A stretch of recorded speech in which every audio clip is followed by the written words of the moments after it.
வணக்கம்.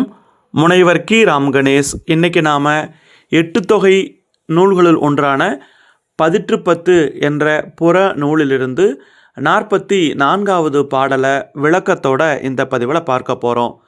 நாம் பார்க்கக்கூடிய இந்த 44வது பாடல் பரணர் என்ற புலவரால் பாடப்பட்டது. இதில் பாடப்பட்டிருக்கக்கூடிய அரசன் கடல் பெறக்கோட்டிய செங்குட்டுவன் என்ற சேர அரசன். இந்த பதிற்றுப்பத்தில் ஒவ்வொரு பத்தையுமே ஒவ்வொரு புலவர் பாடியிருக்கிறார். அந்த வகையில் இந்த பாடல் 5ஆம் பத்தில் இடம்பெற்றிருக்கிறது. இந்த 5ஆம் பத்து முழுமையுமே பரணர் தான் பாடியிருக்கிறார். கடல் பெறக்கோட்டிய செங்குட்டுவனுடைய சிறப்பை தான் இந்த 5ஆம் பத்து முழுமையுமே பாடியிருக்கிறார். பதிற்றுப்பத்தை பொறுத்தளவில் ஒரு தனிச்சிறப்பு என்ன அப்படின்னா, இந்த நூல் முழுமையுமே சேர மன்னர்களை பற்றி பாடப்பட்டது அப்படிங்கிறத நாம் நினைவில் வச்சுக்கணும். அது மட்டும் இல்லாமல் இந்த ஒவ்வொரு பாடலினுடைய தலைப்பும் பார்த்திங்கன்னா, பாடலுக்குள்ளே வரக்கூடிய ஒரு சிறப்பான அடி, அந்த அடியவே பாட்டினுடைய தலைப்பாக வைக்கக்கூடிய ஒரு மரபு இந்த பதிற்றுப்பத்து நூலில் காணப்படுது. அந்த வகையில் நோய் தபு நோன் தொடை அப்படிங்கிற தலைப்பின் கீழே இன்றைக்கி நாம் பார்க்கக்கூடிய பாடல் அமைஞ்சிருக்கு. கடல் பெறக்கோட்டிய செங்குட்டுவன் எப்படிப்பட்ட சிறப்பு கொண்டவன் அப்படிங்கிறதையும், அந்த மன்னன் நீண்ட காலம் வாழ வேண்டும் அப்படிங்கிறத வாழ்த்தக்கூடிய வகையிலையும் பரணர் இந்த பாடலை பாடியிருக்கிறார். பாடல் எப்படி தொடங்குதுன்னு பாருங்கள். நிலம் புடைப்பு அன்ன ஆர் பொடு விசம்பு துடையு என்பதாக தொடங்கி மொத்தம் 23 அடிகளில் பாட்டு அமைஞ்சிருக்கு. இப்போது பாட்டுக்கான விளக்கத்தை நாம் பார்க்கலாம். அந்த மன்னனுடைய வீரம், அந்த கடல் பெறக்கோட்டிய செங்குட்டுவனுடைய வீரம் எப்படிப்பட்டது அப்படிங்கிறத புலவர் பரணர் முதல்ல குறிப்பிடுறாரு. அப்படி நிலமே அதிரும்படி முரசு முழங்குது, அப்படி நிலத்தை தாக்குவது போன்ற ஆறாவாரம். அந்த அளவுக்கு அந்த மன்னன் போருக்கு கிளம்புனா அப்படின்னா ஒரு ஆறாவாரம் இழுக்கும், அதாவது ஒளி, எல்லா பக்கமும் ஒளி கேட்கும். அந்த மன்னன் தன்னுடைய தேரில் போவான். அப்படி தேரும்போது அந்த தேர் மேலே அவனுக்குரிய கொடியை கட்டியிருப்பான். சேரர்களுக்குரிய கொடி நமக்கு தெரியும், அந்த விற்கொடி. அந்த விற்கொடியை கட்டியிருக்கிறான். அது அப்படியே வானத்தையே தொடுவது போல அசைந்து செல்கிறதாம் அந்த தேர்.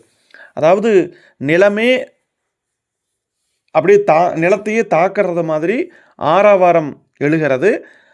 அதே நேரத்தில் வானத்தை தொடக்கூடிய அளவுக்கு உயர்ந்த கொடியை கட்டி கொண்டு தேரிலே அந்த மன்னன் சென்று கொண்டிருக்கிறான் தன்னுடைய படை பரிவாரங்களோட. அப்படி போருக்கு போகும்போது அவனை எதிர்த்து யாரெல்லாம் வந்தார்களோ அவர்களையெல்லாம் ஜெயிச்சு வெற்றி கொண்டவனாக இருக்கிறான். அவர்களை வென்று வெற்றி கொண்டவனாக இருக்கிறான். அது மட்டும் இல்லாமல் அந்த வெற்றியின் மூலமாக நிறைய பொருள்கள் கொண்டு வந்திருக்கிறான்.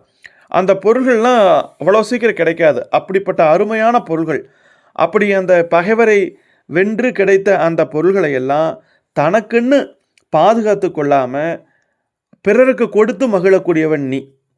அப்போது இந்த மன்னனுடைய வீரமும் கொடையும் இந்த இடத்துல சொல்லப்படுது. அதாவது நிலத்தை தாக்குற மாதிரி ஆறாவாரத்தோடு எல்லா பக்கமும் ஒளி கேட்கின்றன. வானை தொடக்கூடிய அளவிற்கு உயர்ந்த கொடியுடன் அந்த தேரிலே பயணிக்கிறான் அந்த மன்னன். எதிரிகளை தாக்குகிறான். அதன் மூலமாக எதிரிகளிடமிருந்து நிறைய பொருள்களை பெறுகிறான். அந்த பொருளை தனக்கென வைத்து கொள்ளாமல் பிறருக்கு கொடுத்து மகிழ்கிறான். அப்படிப்பட்டவன் என்று முதல்ல குறிப்பிடுறாரு புலவர். அது மட்டும் இல்லாமல் என் துன்பத்தை நீக்குங்கள் அப்படின்னு கனவுல கூட பிறர்கிட்ட போய் கேட்காதவன் நீ. அந்த கடல் பெறக்கோட்டிய செங்குட்டுவன் கனவுல கூட யார்கிட்டையும் போய் என்னுடைய கஷ்டத்தை போக்குங்க அப்படின்னு கேட்காதவன். அது மட்டும் இல்லாமல் குற்றமற்ற நெஞ்சை உடையவன், மனசில் கொஞ்சம் கூட குற்றம் கிடையாது.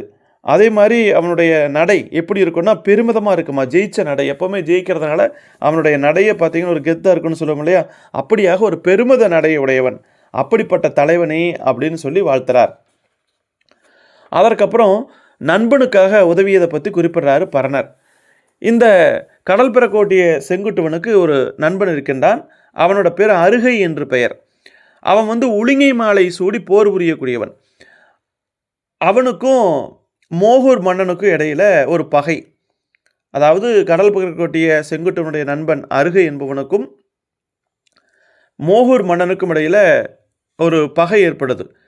அப்போ இந்த கஷ்டத்தை எப்படியோ கேள்விப்படுறாரு கடல் பெறக்கோட்டிய செங்குட்டுவன். அதே நேரம் இந்த பகை மன்னனுக்கு பயந்து தன்னுடைய நாட்டிலிருந்து ஓடி ஒளிஞ்சுக்கிட்டான் அருகை. அப்போது தன்னுடைய நண்பனுக்கு ஆபத்து ஏற்பட்டுச்சே, இந்த மோகூர் மன்னன்கிட்டேருந்து தப்பி போய் ஒளிந்திருக்கிறானே அப்படிங்கிறத கேள்விப்படுறாரு இந்த கடல் பெறக்கூடிய செங்குட்டுவன். உடனே என்ன பண்ணுறாருனா, அந்த அருகை அப்படிங்கிற தன்னுடைய நண்பனுடைய வருத்தம் தீங்குவதற்காக அந்த மோகூர் மன்னன், அந்த பழையன் அப்படிங்கிற அவனோட பேர், அவனுடைய நாட்டின் மீது படையெடுத்து சென்றானாம் இந்த சேரன் செங்குட்டுவன். கடல் பெறக்கூடிய செங்குட்டுவன் செல்கிறான். போய் அவனுடைய பாதுகாப்புகளை எல்லாம் அழிக்கிறான். அவனுடைய முரசத்தை கைப்பற்றி அவனுடைய வீர மொழியை அடக்கி அந்த மோகூர் மன்னனாகிய பழையனை பணியச் செய்கிறான். அந்த மோகூர் மன்னனவே அடக்கிட்டான். தன்னுடைய நண்பனை காப்பதற்காக ஒளிஞ்சுக்கிட்டான் இல்லையா நண்பன், அந்த பகைவனுக்கு பயந்து அவனை அதிலிருந்து விடுவித்து அந்த மோகூர் மன்னனை பணியச் செய்தான்.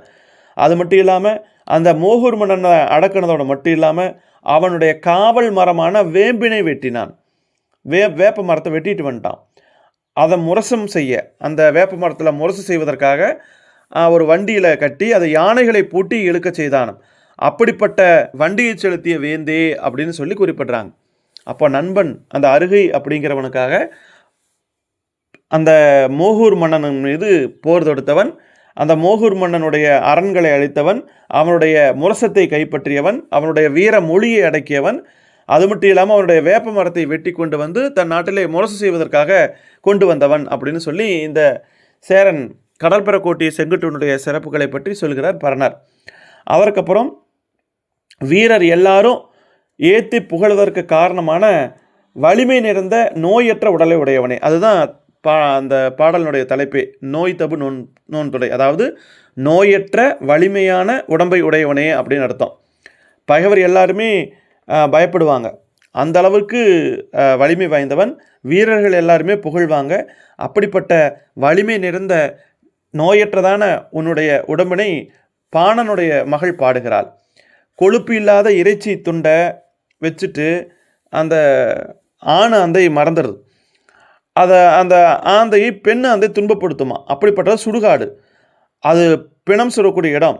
அங்கே நிறைய அரசர்கள் இறந்து போயிருக்கிறாங்க. நிறைய பேரை பானைகளில் வச்சு புதைச்சிருக்கிறாங்க.